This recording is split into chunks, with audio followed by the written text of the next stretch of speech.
What's the worst thing that happened to you right before your whole life changed? I was broke, working double shifts as a pizza delivery guy just to keep the lights on. My dad was in the hospital, and every day felt heavier than the last. Bills piled up, my car kept breaking down, and I was losing sleep and hope.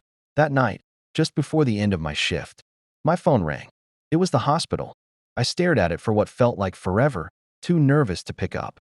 My heart was pounding, but I was scared. Scared of losing the one person left in my life. I didn't answer. I told myself I'd call back after my last delivery. But my life kept getting worse and worse.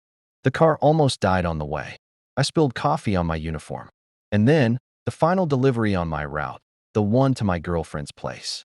She told me she was staying in for the night. I thought maybe she'd ordered pizza for us. Maybe she wanted to surprise me. I didn't even text her beforehand. I knocked. The door opened. She was standing there, barely wearing anything but a thin white bathrobe. Her hair was wet, and behind her on the couch was a guy, shirtless, relaxed, drinking a beer. Neither of them looked shocked, just awkward, like I was the one ruining their night. I stood frozen, then said, "Is this some kind of joke?" She rolled her eyes, smirking.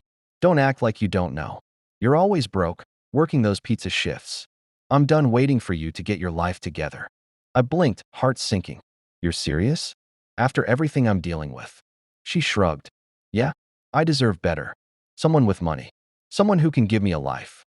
I swallowed hard, trying to keep calm. "My dad's in the hospital, and you're here cheating on me?" She scoffed. "Hospital or not, that doesn't pay the bills." "You do." The guy on the couch just smiled. I took a deep breath. "How long?" She looked me dead in the eye. "Long enough." I said nothing. I left. Outside, I finally listened to the voicemail from the hospital. My dad had died. I was numb. But the real shock came days later. A lawyer called. Said my dad left me everything. Millions in property.